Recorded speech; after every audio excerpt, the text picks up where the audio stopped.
Hey, y'all.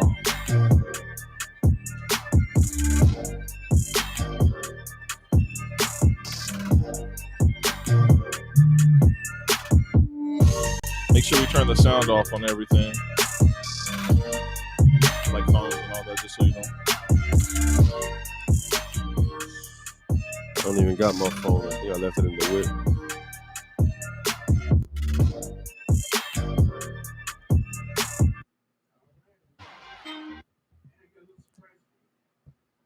What it do? What it do? What it do? It's your boy B. Damone and Coach Gomez in the building. Ooh. Little Halloween edition here. Little Halloween edition of Along the Wire, episode 133. As we are bringing the season almost to a close. Last week is next week. We're going to talk a little bit about that. So it's the end of the regular season coming up. But we got some good news before the show is taking place right now. First of all, thank y'all for tuning in on YouTube, Twitter, and Facebook. Make sure y'all are interactive. Send us messages. We will reply live. Take a deep breath, man. Relax. You know what I'm saying? You're getting ahead of yourself right now. 1, 2, 3. Woosah. There we go. Woosah. Here we go. So we found out UTSA's moved up. They had a bye week. Yep. No surprise, though. Moved from 22 and 23 in the coaches and the AP poll to 18 on the coaches poll to 16 on the AP poll. Yeah. So congratulations. Actually got to see Coach Traylor at the Judson Steel game. He was there for the first half. Him and Coach Griffin. So they were out there looking at some of the talents and the offers that they got. That was me. And wake up the next morning and you're up six and 7 spots. Yeah. So congrats to them. They're putting in that work. And I mean, everything just is happening to be falling, you know. Speaking of falling, SMU lost. Yeah. And then they lost to the U of H. Did you see the way they lost, though? I did not. With that kickoff return? It was a kickoff return. Oh, yeah, bro. I got to see that. No, nice. I didn't see that. It was tied and then kickoff return, bro, to the house. Hey. Houston was rocking. And Anda was at home? It was at the University of Houston? Yes, sir. Oh, yeah, because I saw them storm the field. Yeah. Yeah, mm-hmm. Okay. Exciting finish, definitely. Exactly. So congrats to UTSA. Continue to not eat the cheese. And let's get into some high school football now. Let's do it. All right. Hold on. Before we go, we're still in college, right? I like that beanie, man. I like that beanie, man. This beanie is courtesy of Jalen Jones. That's why I said before we go into high school, A&M. Jalen Jones from Steele High School. Yeah. Shout out Jalen Jones. He was at the game as he watched Steele defeat Judson. And actually I got a little backpack too. And I have to tell you about it because there's some stuff that I want to do with it. And all the kids, young men that we've covered and seen develop when they have their stuff come out, you know, we gotta, you know, keep that support going. So we got some more stuff. I'm gonna just appreciate that. Yeah. Yeah. He's the one saying turn off all your phones. Exactly. No noise. I didn't want to be the one to say it. I was like, all right, I just kept on looking at him like, all right, bro. Call him out, coach. Call him out. I was. Got to sit him on the bench. He ain't listening. So shout out Jalen Jones. Make sure y'all support the line. Warehouse. I'm saying it wrong. I will tweet out the link and put this on a segment and, you know, show my appreciation for Jalen and everybody who has stuff. Make sure you get Rashad's stuff. Frank Harris's. Sincere got Sincere, Lucas Coley. Make sure, you know, just support SA. Yes, sir. All right. A couple of announcements. Let's get the first one going. We have got Mr. Ben Rios from Central Catholic High School was selected and accepted the invitation to play in the All-American Bowl game this year on NBC. He makes the second ever UTSA commit to play in there, to play in the game. The first one being Brendan Brady, who was back in 2018. For those that don't know, running back out of Steele High School. Exactly. So congratulations to Ben. He was super excited about it. I actually exchanged some messages with him, and make sure you go to rivalsbirdsup.com and y'all can see the article that I posted of our conversation and get a little bit of background on how we got the offer and what he thinks about it. Yeah. So congrats to Ben Rios. Congratulations, man. Next up, we have got Rashaan Galloway. Rashaan Galloway is now the all-time leading passer at Bernie High School for the Bernie Greyhounds. Ended up passing a mark that was, I believe it was 6,641 yards. He currently has 7,841 yards. And the gentleman he passed up was actually able to make it to the game, and they took a photo op together. So, and who was that he pass? I actually forgot his name. I didn't write the note down. Come on, man. I did not write the note down. But I can get it right here. Because he tweeted it. No, that's good to see, man. I've seen Rashaan Galloway from the CYO's days, man, when he was representing Bernie back then playing. And the kid's been always an athlete. I mean, even into baseball when he was playing select baseball with the Colts, and he had some other squads that we faced against him. And the kid's always been a down-to-earth kid, works his tail off. Of course, he has a great village behind him with his parents as well. And the kid's always, put in the work. Yeah. And it's great to see him do these things like this. And not only that, I don't know if people know, but he's committed to play baseball at Texas State. At Texas State. And, baseball's going to take him a long way. He's a hell of a catcher, man. Yeah, I was close to saying Southwest. Come on, man. You know what? It's time for him to sit out, right? What do you think, Joe? You got somebody to sub in for him? Come on. Come on. Just give me the beanie. Yeah, give me the beanie. I'll put it on. The gentleman who held the previous record at Bernie, his name is Brooks Klutz. He had 6,449 yards passing. Great. And did he go on to play anywhere? Do you know? No. Awesome. No. So, all right.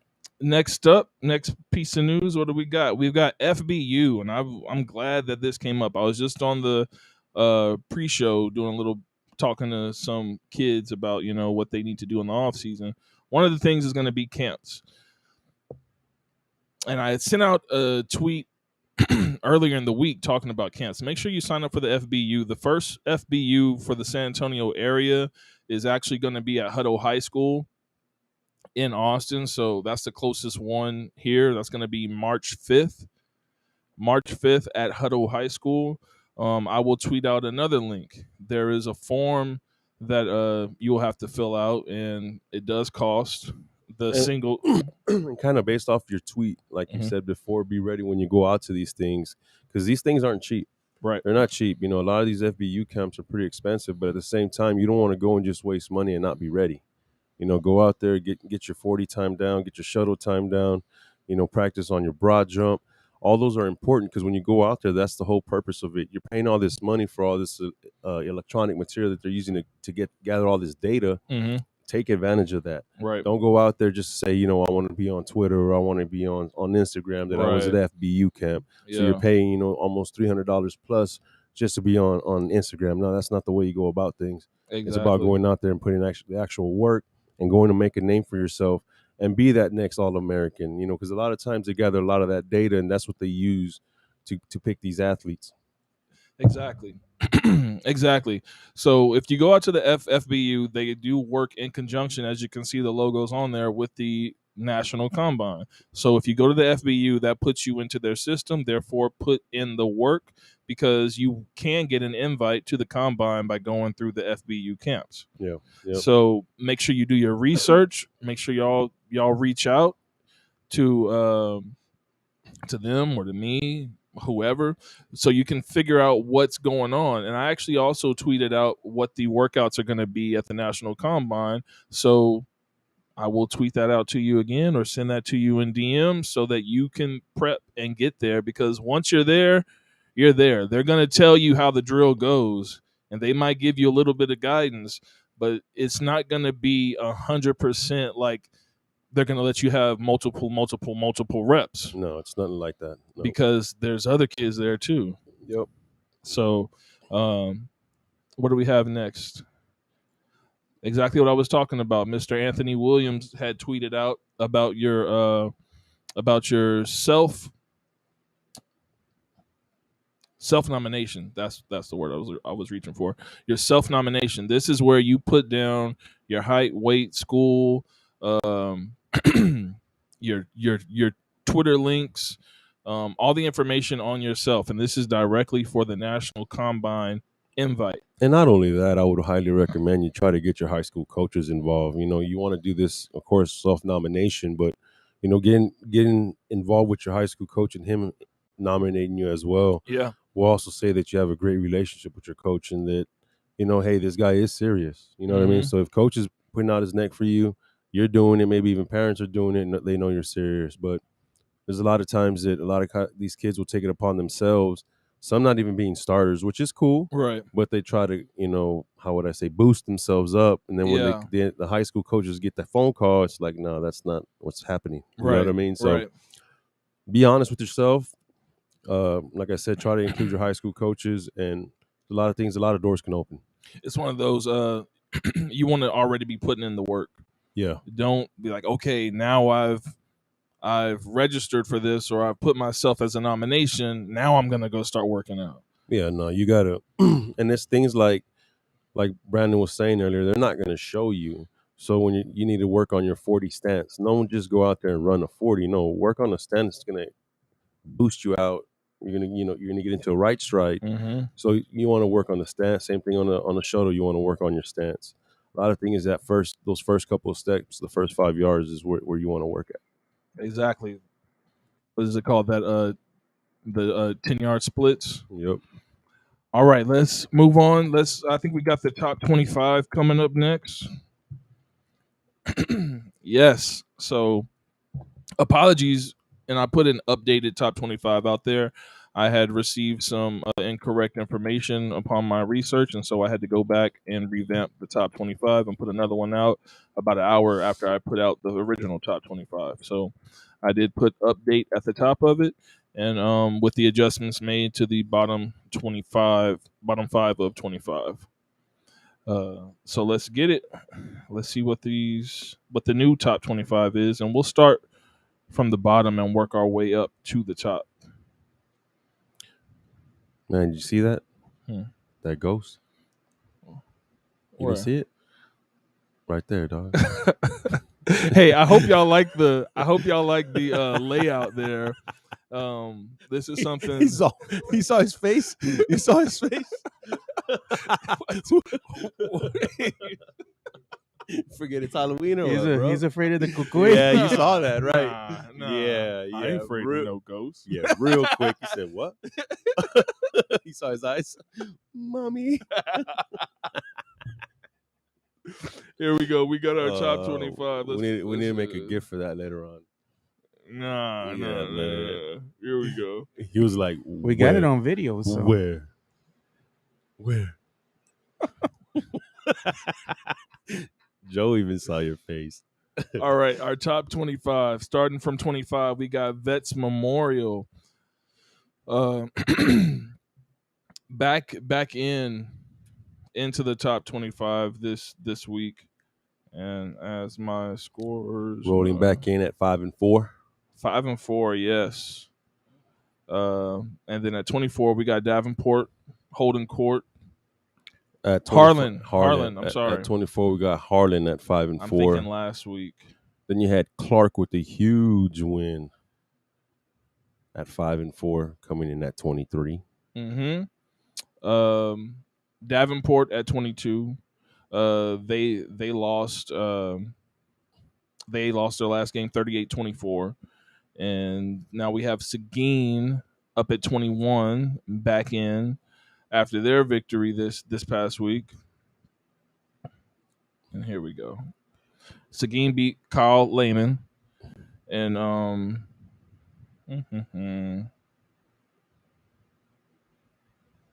want to give them other squads there. They're just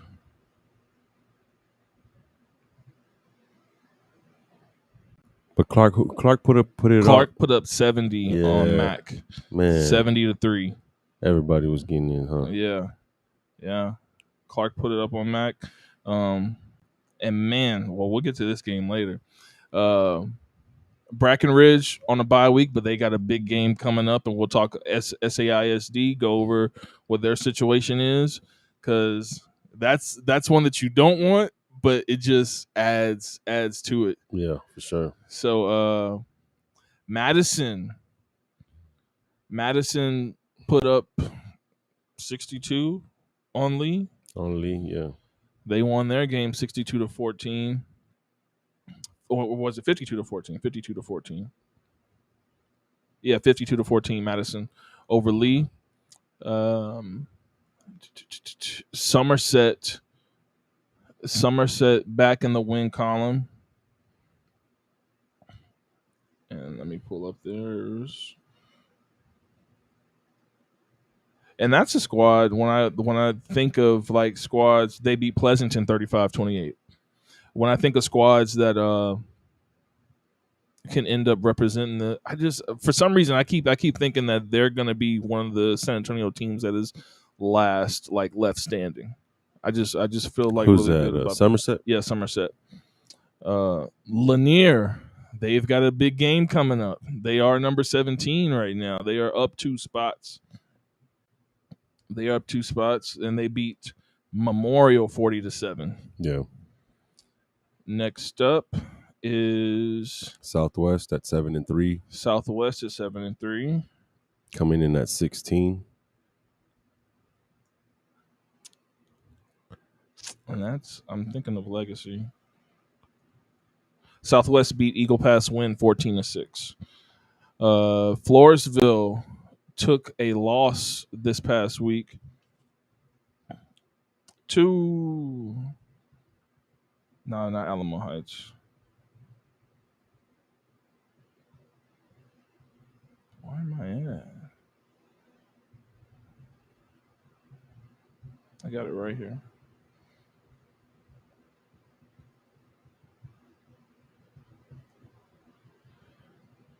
Floresville 7-2. They are down 2 spots, and I want to say Bernie Champion. They lost to Bernie Champion this past week. Bernie Champion up 3 spots after their victory over Floresville, just outside the top 10 at 11. And next up, we have our top 10, and we have got Brandeis. Brandeis is back into the top 10 as they look to close out their season next week. They are now 7-2. Okay. They are now 7-2, and they won their last game 30-22 over Churchill. Mm-hmm. They have J.C. Evans back. How's he looking? He looked good. Still a little bit of rust, but he said he felt good after the game, and just were you able to check him out this week, or did you see him on TV? No, just saw him on TV and exchanged a couple messages. But I will be in contact with him because that score does bother me. Yeah, that score bothers me. Next up, at number 9, New Braunfels. And New Braunfels is up 2 spots after their 42-14 victory. And that's another squad. That's just a squad. The entire top 10 are teams that I think have situations in which I hate that they're going to knock each other off, but I like the entire top 10 teams and how they've been performing the entire season. And they each bring something different to the table. Yeah, for sure. So it's definitely a eclectic group, and 8 and 9 spot, man. Those are straight up teams that grind. Right. They grind. They don't really have any stars. They just grind. So 8 and 9 is impressive for sure. Marshall even number 8. Number 6, Reagan's been grinding. Yeah. Johnson got some weapons. Mm-hmm. Alamo Heights got a few weapons, but no, 8 and 9 are for sure grinders, and 6 grinders. Right. And then we got number 7, Central Catholic, coming off of their victory. What was that? 42-10? 42-6. 42-6. 42-6. And then number 6, Reagan, coming off of a nail-biting crazy game. Oh man, that field goal, bro. That field goal. And it was so funny because I wanted to stop by that game because I was leaving the Judson game, and I wanted to stop by there, and RL had hit me up and said it's 43-43. And I was like, what? Like how? Like it was like they were just down like 14 points. Yeah. And then I was checking my text messages, and he said that, and I'm like, oh man. And I was passing by the stadium. I'm like, nah, because sure enough, if I pull up, the game's gonna be over. Yeah. But they had people lining up to get into this game up until halftime. Oh man, I can see it. Up until halftime. So heartbreaking loss for Reagan, but they only drop one spot because if you lose by 3 to the number 3 team in the city, like, you know, you're up there. Yeah. You're up there, period. Number 5, Smithson Valley, up one spot. Alamo Heights at number 4 had their bye week, 9-0, holding strong. Johnson, as we just said, have had their victory in overtime versus Reagan. They're 9-0 again. Cibolo Steel finally ended Judson's playoff hopes this past weekend, which is going to be kind of eerie, right? Not having them in there. Not having them in there, bro. You know, ooh, you see that ghost? You know, see that ghost? They showed up and then they disappeared. Having them, you know, maybe this. It's just maybe this will, you know, for their future. You know, you can't win all the time. You know, even since 1976. No, it's definitely a wake up call for the program and for that district. Mm-hmm. You know what I mean? Like, you know, anything can always happen every year. You got to come ready every year. You know, I think within the district they've probably learned that, hey, yeah, it's always Judson, but anything can happen. And if we come and we put in the work and we show up to the games knowing that we can compete, mm-hmm. there's a possibility we'll beat them because they did have some studs this year. But and even, you know, if you want to take any solace in whatever, I mean, there's no moral victories, but to lose 4 district games, the total points they lost those games by is 13. Yeah. So, I mean, but that just goes back to discipline. Yeah. You have a couple penalties that just don't happen, and you're on the other end of that score. Yeah. Easily. But I got to say, I did like the fight that they played with in this game because it was a back and forth, and they did jump out 14-0. So, I mean, it was there. And then unfortunately there was an altercation, and that hurt Judson more than it did Steele. Discipline. So you gotta learn to walk away. There's another play afterwards, short-term memory. So Cibolo Steel at number 2, and number 1, Almighty, 9-0. Look at the difference in that point differential. I've got some stats coming up. Thank you. I've got some stats coming up, and we're going to talk about some of these district leaders. Cool. All right, let's move on. That is our top 25. Let's recap the top 10 real quick. Brennan at number 1, Cibolo Steel at number 2. We've got Johnson at number 3. We've got Alamo Heights at number 4. Smithson Valley rounds out your top 5. Reagan comes in at 6. Central Catholic at 7. Marshall at 8, New Braunfels at 9, and Brandeis back in the top 10 and rounds out your top 10 for San Antonio, Texas, going into week 10 of high school football in the 2-1-0. All right, let's move on. Anything on the internets yet? All right, we're going to talk about Steele. Steele has their final game this week coming up versus Smithson Valley. Yep. The playoff picture here is pretty much set. East Central's kept alive. New Braunfels. East Central was kept alive by the Steele victory. Yeah. But that Steele Smithson Valley game is gonna be a good one, bro. Yeah. It's gonna be a good one. Yeah, it is. Yeah, it is. But correct me if I'm wrong, but the district's already. No, that's that. I'm thinking of another squad. All right, so yeah, Steele needs to win out. Unfortunately, this has them at 10-0. They are only at 9-0. What do you think of this game? I think there's a possibility that Smith and Valley can knock off Steel. I'm going to go with Steel firmly winning this game. Firmly winning this game. I say by more than 10. Really? More than 10. Got you. I'm going with it'll be a 24-21 Smith and Valley. Hey, just for you, Coach, I put something up here for you. Ooh. Oh, nice. Will they be able to see that? Nice. You see, buddy? All right. If I'm There's Ghost. if I'm gonna put a score on it, I'm gonna go 35-24. 35-24. 35-24. All right. What's up next? Brennan's got that wake up game next, because I went to the Brennan Holmes game and they just handled business, very business-like, but they played with a good energy. And I had messaged Tyler Turner and told him, I'm like, hey man, you were jumping around a lot out there. Like, you look like really excited out there, and like y'all were having fun. He was like, yeah, it was fun. So they were focused and they came out and they handled business. The DeBose brothers with their connection just clicked up. That's gonna be for next, the rest of this year and next year. Man. Yeah, them guys. Yeah, just imagine, man, growing up with your brother, playing ball all the time, especially if you're a quarterback receiver combo. Mm-hmm. I could just imagine how good they're gonna be. And guess what Brennan did? Brennan did exactly what you said that you wanted to see. You wanted to see if they moved defensive players to the offense, and Turner was on the offense. Contributing and doing well. Exactly. And this is a DB who doesn't have to do that. Exactly. And a team that doesn't have to do that. That doesn't have to do that. But coach is preparing for what?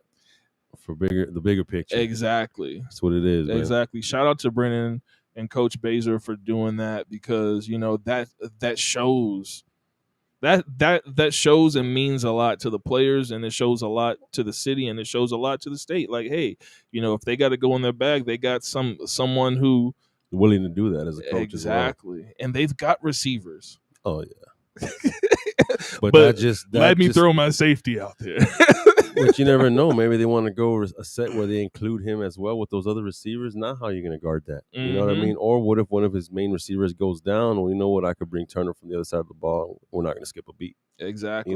And then you also think about the fact that they lost Avron. Yeah. Too. So, having somebody, I don't know what the conversation is like, but if you have somebody that you can pick and plug, and if they evaluate their players as such, then hey, all right, let's go to it and see what happens. Especially right now, when you got when you're up with some big wins, it's time to experiment. I mean, I even saw Central Catholic this past weekend.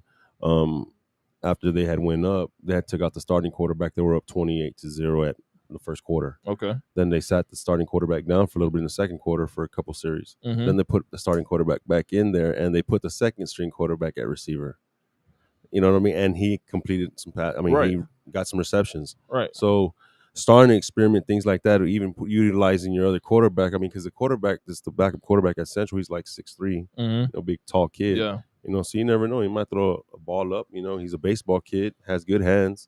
So doing little experiments like that is great. You know what I mean? Even moving some guys from the offense side of the ball to the defense side of the ball. But yeah, seeing teams starting to experiment like that, especially when you're up by a lot, that helps out a lot, because later on in the playoffs, you might need that. Exactly. And that makes it so much easier on the player too, because they've been in that situation. Yeah. All right, who we got next? Speaking of Central Catholic, they've got the game versus Antonian Prep coming up this week. So Antonian's loss, you see. So it hasn't been updated. So Antonian's two losses are to St. Thomas, which they lost at home, and then they lost to Tomball Concordia this past weekend, 17-10. And actually, there's a play on social media floating around. I guess Ricky Gonzalez caught the game-winning TD, or they're saying it would be actually tying, right? Because it was 17-10. They would have to either go for two, so you can't say it's a win right away. So you're gonna have to go for two. Right. But you did see a possibly tying TD at the end of the game. A toe tap or whatever. But hey, man, I mean, it's tough. You gotta, especially on the road. You can't put yourself in that position. You know, I agree with you. It looks like a touchdown, but at the end of the day, when you're playing in their field, they're gonna get the home field advantage. That's like if they were playing, like if they were playing in your home. You know, there's a lot of times that you get some calls, and imagine, and it's sad. It's sad that it comes down to that, bro. It's sad that referees do that, but that's just the nature of it. You know, because I mean, and this has nothing to do with high school football, but imagine you're leaving a conference and then all of a sudden you don't have the team across from you get a single penalty all game. Yeah. But yet you have plenty of footage of them holding tight ends and receivers. Yeah. And, you know, and you blow a double-digit lead in the second half. Yeah. I'm not salty. I'm just saying it happens. There's things like there's people that are cruel like that, bro. I mean, it's ruthless. Exactly. It's ruthless. Exactly. But no, it's gonna be a good game this coming Friday. There's gonna be two teams that, I mean, at this point, you know, and I know, rivalry games, the records go out the window, man. That's a rivalry game. Yeah. It don't matter how many games you won. It don't matter how many games they won. Both squads are gonna go in their focus. Both squads are gonna go in there at each other's throats. Exactly. I mean, you got to be ready, man. It's gonna be who's gonna outlast who's in better condition, and who's going to be disciplined, who limits the penalties. And that's the way it's going to be. It's going to come down to. And I want to see exactly how, you know, because you had mentioned the DBs, and now you're going up against a team that plays multiple quarterbacks and has a star receiver that they go to. Yeah. So let's see what corrections you can make, because what's going to ring bells to me is the Alamo Heights game. Oh, exactly. Now, credit to Central, well, not credit, but what I'm saying right now, Central is kind of in a good position as well. They did get back one of their DBs that they had lost. Okay. So I feel that's going to boost up that DB core for this coming game. This past week was his first game back. So able to get a little rust off. Yeah, able to get a little rust off. So hopefully they match him up with Gonzalez, and that'll be a good one to see. Yeah. It'll be a good one to see. Along the Wire will be there in the building. Can't wait. I've been waiting. You know, there's certain games that you've been waiting on all year. I've been waiting on that one all year.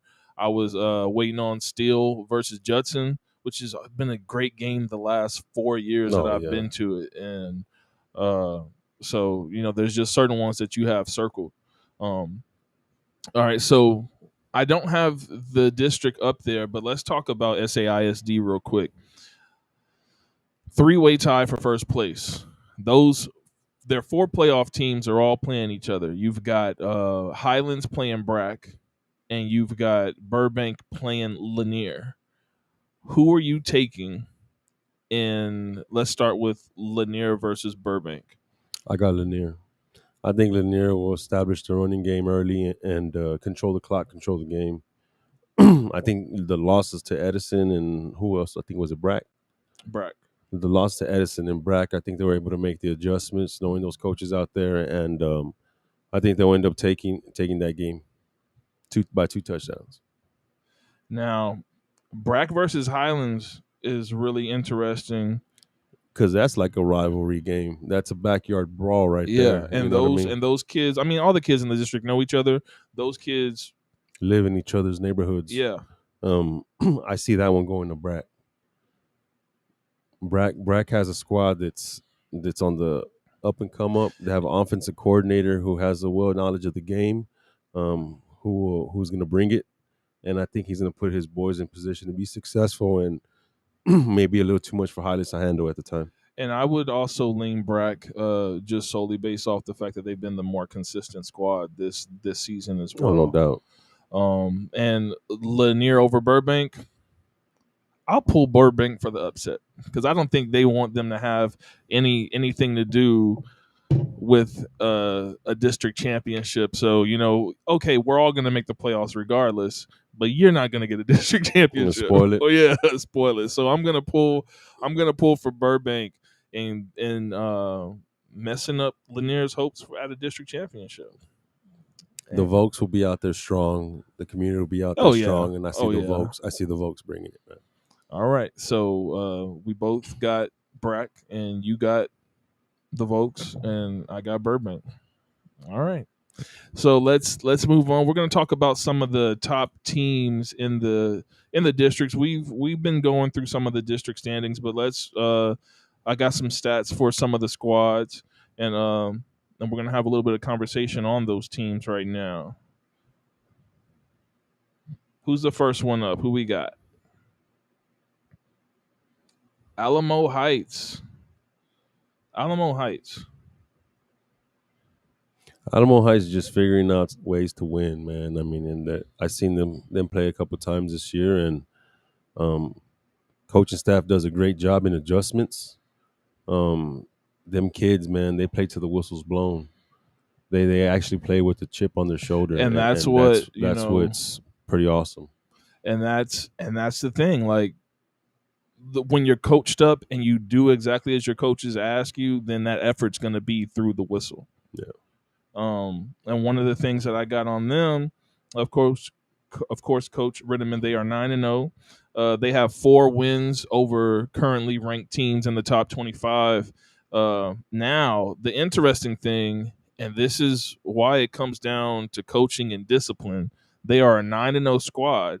But in those 4 games versus the ranked teams, their average win is by 7.5 points. Mm-hmm. So it's a constant competitive, and you know what it is they got, I would say they have something in their bag, in which what it is their quarterback and their receiver, man. Mm-hmm. When they need to pull that trigger, they're able to come out with the touchdown, like literally like on 1 or 2 plays. Yeah, right there to Rhett. Scobie to Rhett. Yeah. And that's almost a guarantee. It's like them dudes got a connection where Scobie doesn't even have to really look or time. He just throws it to that spot, and that boy's going to get there.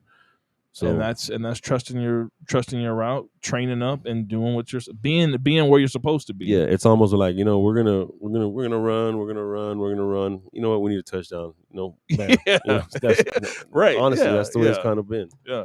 And then also in those games versus those matchups, they are averaging 31.5 points. So I mean, they're able to put up points, but also play a control type game. Yeah. Which when you have that in your back pocket, I know there's a player everybody wants to talk about, Terry, but that's a luxury that they have to even be able to put him on defense. Well, right now, what I like about that kid is he's playing his role. Mm-hmm. You know what I mean? Yeah, I'm young. Yeah, I know I got this Georgia Tech offer, and I believe UTSA.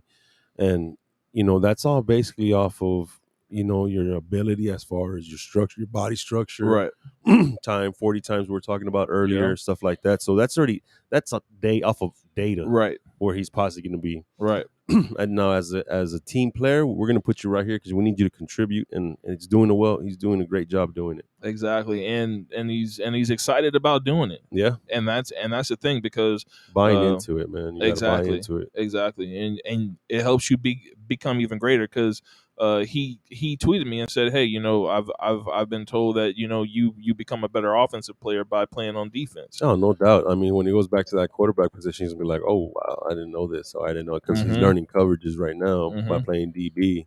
So now he's gonna know what routes work against those coverages and so forth. I mean, that's like some of the quarterbacks that played receiver, right, that are bouncing back to quarterback. And that's what I was thinking about when you mentioned Central Catholic. You know, their quarterback played receiver for the first 2 years, and then now, when asked if there was anything, not saying that there is with the backup, like being a little apprehensive about it, you got the perfect guy to tell you, no, this is exactly how you run your route. Exactly. So shout out to Alamo Heights. They are 9-0 right now, and let's see who they finish out the season with real quick. I mean, the only team that really, really gave them trouble was Wimberley. Oh yeah, and Wimberley's a state contender every year, and that was a 7-0 ball game. Yeah, at Wimberley. They finish out with Tybee. They finish out with Tybee, so I expect that to be a dub. At Tybee or at Alamo Heights? Away at Tybee. All right, don't be so sure right there. Yeah, it's gonna be a dub, but it won't be easy. I said dub, Tybee. Ooh. All right. Man, next week we're gonna have a bad. Ooh, did you see that? Nah, that's my Johnny Manziel. Did you see that? There. Ooh, the ghost. The ghost. Was that Tybee? Hey, it's 2-1-0, baby. It's 2-1-0. All right. Who we got up next on the Brennan? And I got some crazy. Keep the color scheme looks good. I know it does. It looks good. It does. It does. All right, Brennan, couple of stats. Coach Baser, they are 9-0, 2 wins over currently ranked teams in the city. Now, when I mention that point differential, this is what dominance should sound like. They've only given up 20 points in 2 games this year. Right? Mm-hmm. Outside of district, they are averaging giving up only 12 points a game. Now, in 6 games this year, they've held their opponent to 10 points or less. That's a lot of defense, right? Yep. Now, only 2 games has this offense scored less than 40 points. So you're doing it everywhere, and you're doing it right, and you're still adding things to the repertoire. Got to, man. Got to, because Coach knows it and we know it. They haven't really seen somebody yet. Right. They haven't. Right. But Coach B knows what he's doing out there. He needs to get prepared for the next step. And the only way to do that is start experimenting. So you said you're still waiting on that wake-up game. Mm-hmm. It is gearing up that their last game of the year is versus Marshall, a team that is a fighting, grinding, scrappy squad that can that has timely passes but normally looks to just run the ball. Yeah. And they've got multiple guys who can run the ball on their squad. And this is going to be a true wake-up call for Marshall, because right now they're beating their chest. They're excited. You know, hey, we're in the playoffs. We're doing this. First time in 6 years? No, now, since 2014. Now, them facing a Brennan defense, a run defense like the way Brennan plays defense, is going to be a wake-up call going into the playoffs. They're going to have to Brennan's going to set that tone for them going in. Right. And I hope that it actually makes them stronger than break them. You know what I mean? Because 2 things can happen. They can be like, man, we're beat up, we're banged up, and they're going to start feeling sorry for themselves. Or they're going to make the adjustments and be like, wow, that was a hell of a game that we just played against these guys. That's a tough team. We know what it's going to be like from here on out, because it's only going to get tougher. I can tell you that for Marshall. So this is one of those, because, I mean, you bring it up, and I hate to kick a dead horse, but, you know, when we start thinking, and you said it, the Smithson Valley Judson game last year is exactly how this one is gearing up to be, with the expectations, the 2 playoff teams that you know are coming in. You got one on a high horse, and you got another one coming up, and they're a scrappy bunch with why is his name escaping me? Jalen Nutt last year. Yep. And you got a similar quarterback over at Marshall that can do similar things to Nutt, and you know, and they went in there and they upset Judson.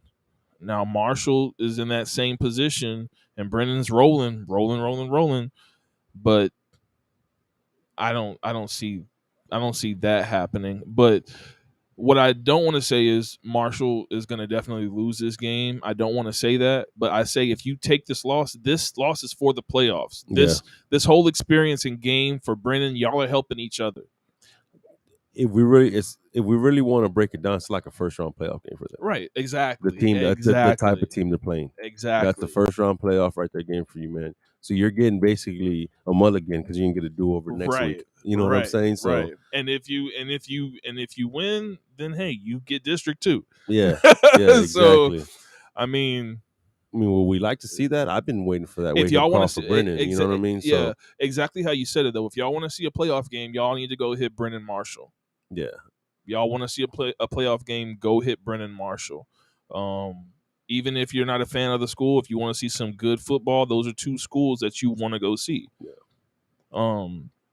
But yeah, what else can we talk about with Brennan? That's Brennan's on fire, man. Brennan's on fire, and you know, like, just when it comes to the playoffs, keep bringing this energy that I'm sensing and seeing on the field, and that focus, and keep having fun, like y'all are doing. Just going off the top 25 we went earlier, and just visualizing some of these schedules right now in my head, man. I mean, you got the Central Catholic Antonian game that's going to go down. You got the Steele Smith and Valley game that's going to go down. You got the Marshall Brennan game that's going to go down. There's going to be some hell of a games. Yeah, Brack Highlands. Brack Highlands is coming Friday, man. and it's a lot of implications in them. Yeah. A lot of implications. Who do we got up next? Johnson. Johnson's on the roll as well. Johnson, Coach Soto. They are 9-0, coming back off of the come from behind victory. If there was this is another crazy game. This is the game of the week, and it was so tough. And whoever set the schedule, I'm mad because I swear they said this game started at 7:30 because I was trying to see both Judson and this game, at least some of it. So this Marshall Brennan game can end up like how this Judson Reagan game went. The Johnson. Yeah. I mean, I'm glad that Johnson pulled out, and I'm glad that they had that test. Yes. That's the kind of test that I want Brennan to get. Kind of like that, like a comeback. Just to see where you're at when you fall behind, where you're at. So that I'm great that Soto put that plan together to get a comeback win. It was a great scene that they were able to bounce back. You know what I mean? Especially being down. And then, even when you look at, I know we're talking Johnson, but I'm mentioning Reagan, Marshall, all these other schools. But that's the feel. When you talk about these four schools, you could put them together, and it's like, okay, y'all go at it. Y'all have at it. But just with Reagan taking that loss, now they have their full team back, except for Britain. But they've got, and they take that loss as just an experience, not like, oh, we lost, okay, district's over. Nah, their playoff mindset all like throughout the season period. And that was a great game for Green to shake that rust off, man. Exactly. You know what I mean? It wasn't just against any second team. Game back now, and you perform against one of the top teams in the city like you do. Yeah. So Johnson, let's get to Johnson. It's gonna get scary when he gets rolling, man. I've been telling people that. 9-0 Johnson, 3 wins over current top 25 teams. They averaged 39 points per game in those matchups,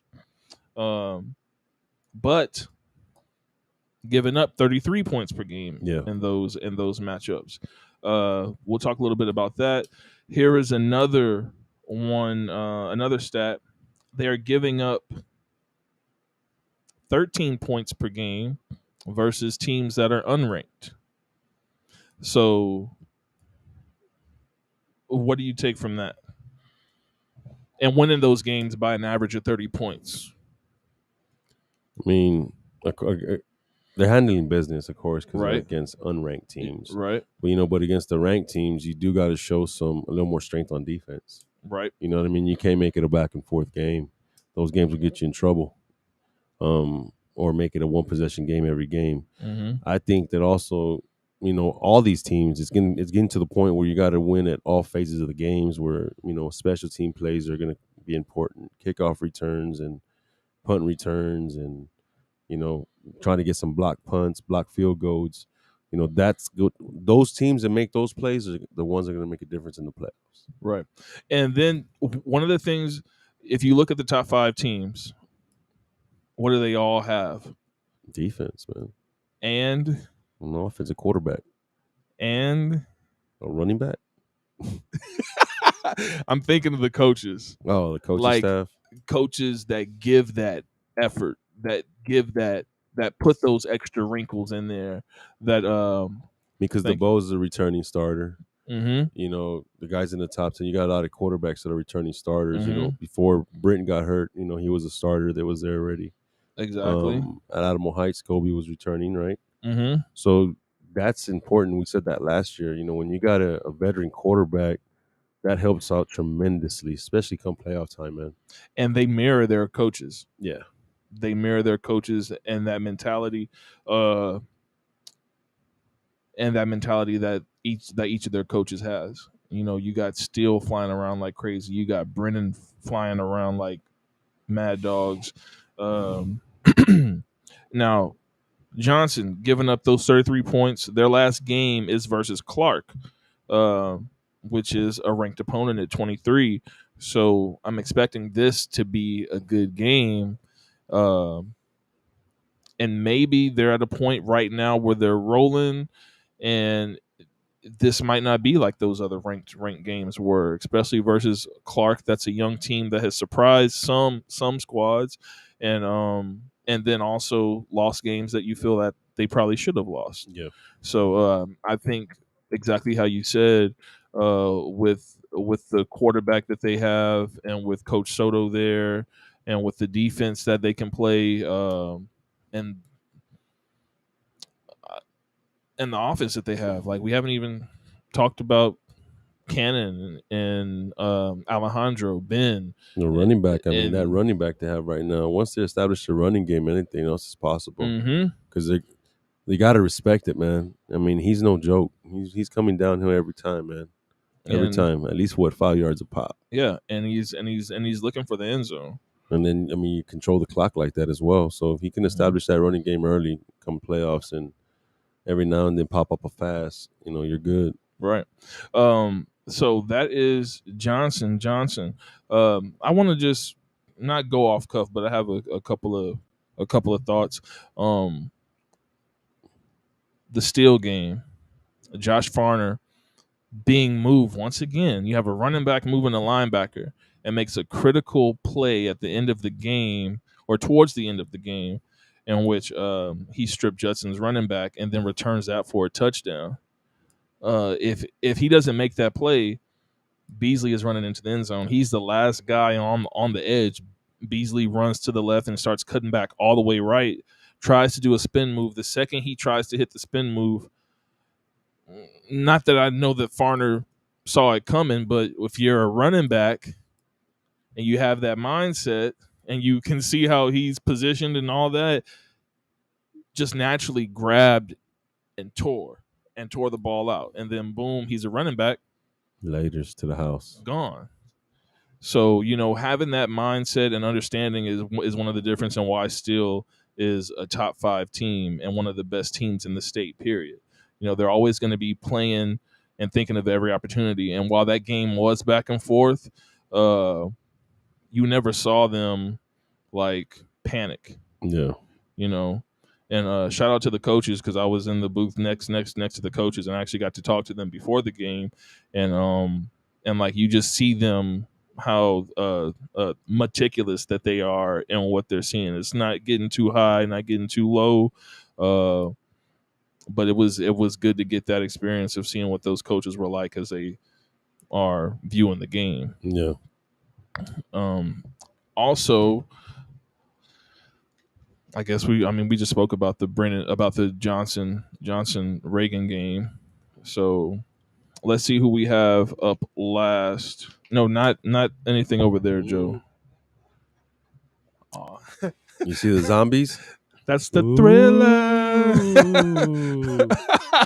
There's Brandon on the right. Ooh.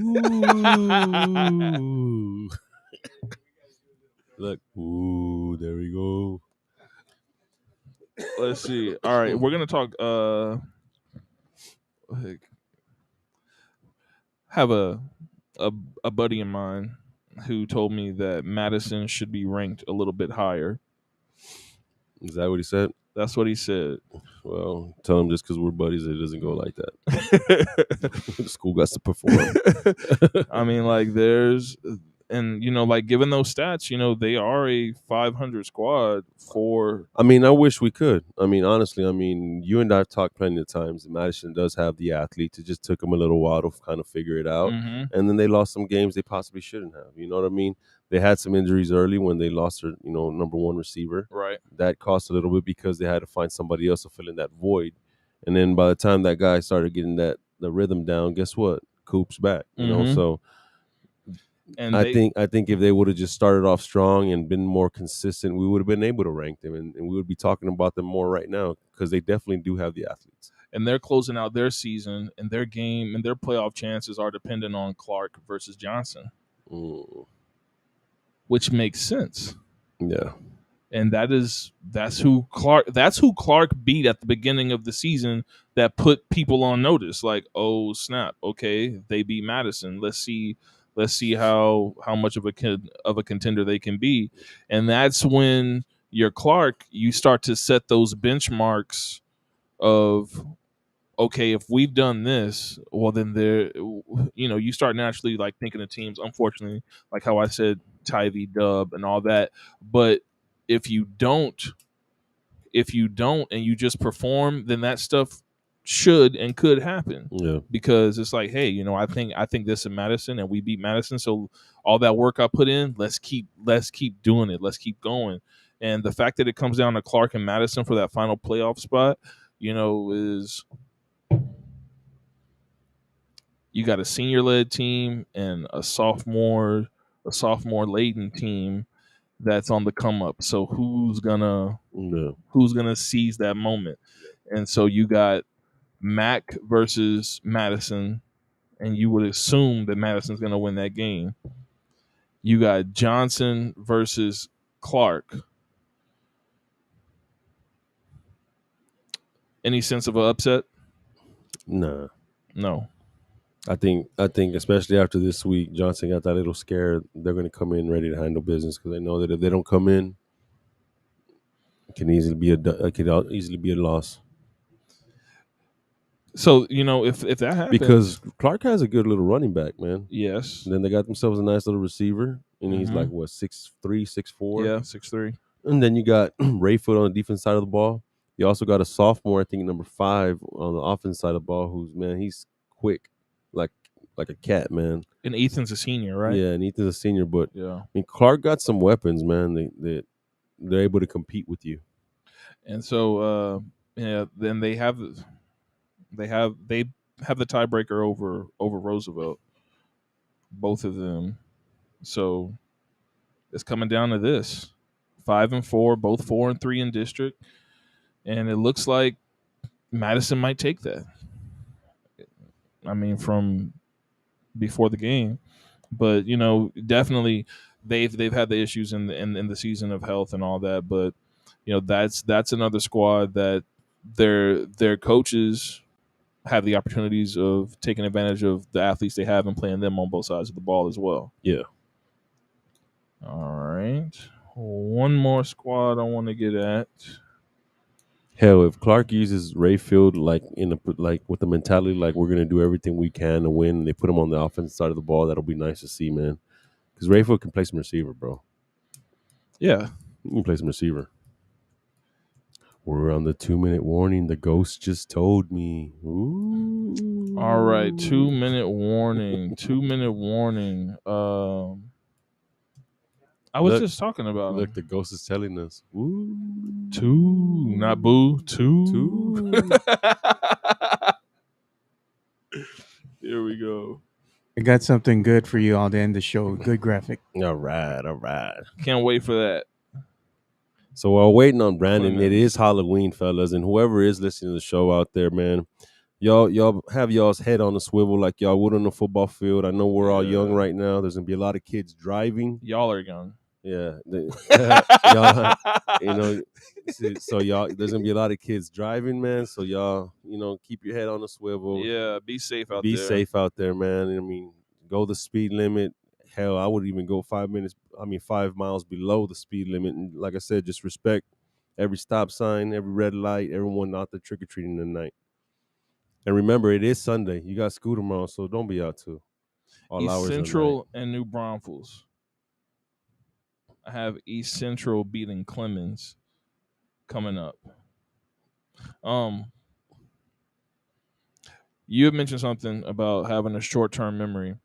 There's going to be opportunities, and this is our adult talking to the I just noticed that. What, the ghost? The stormtrooper. The ghost? Ooh. Is that the ghost? Yeah. Oh. Hey, in life stuff happens, and like you said, with the short-term memory, you got to realize that when you become part of a team, you become, I don't want to say you are less of yourself. And there's others that you have got to move to where you appreciate their abilities for what they can do for you and the team, and what you can do for that team and them as well. So make sure that y'all are thinking about your families, your teammates when y'all are out here living life, growing up, if you need to talk to somebody, reach out to somebody and talk to them. If you're going through anything, or if you're not sure about a decision that you're going to make, or if you've got friends who aren't necessarily on the team trying to ask you to do stuff that is not positive or is conducive to you reaching your goals of whatever you have, and it deals with football or life in general, and it's going to take you on a sidetrack, and it's something that they want to do, it's okay to be selfish in those moments and say, hey man, that's not for me. It's going to end up costing me more than it would gain me. And you've got to take control and understand the situations that you can put yourself in that are going to hurt yourself and your teammates, because you can make one decision that's going to cost you a lot. Yeah, that's for sure. A lot. So once again, like Coach Gomez said, it is Halloween tonight. So this year Halloween fell on a weekend. Yes, sir. And be safe out there, like Coach was saying, and make sure y'all tune in and go catch some good football this weekend. We talked about some games. I will be posting up where Along the Wire is going to be at this week, and be safe. Birds up, hook 'em. 210. We out. Nice. Is that the harvest moon? Oh, that's the pumpkin. Yeah, baby. That's hard. That's that pumpkin head. I like that. That's hard.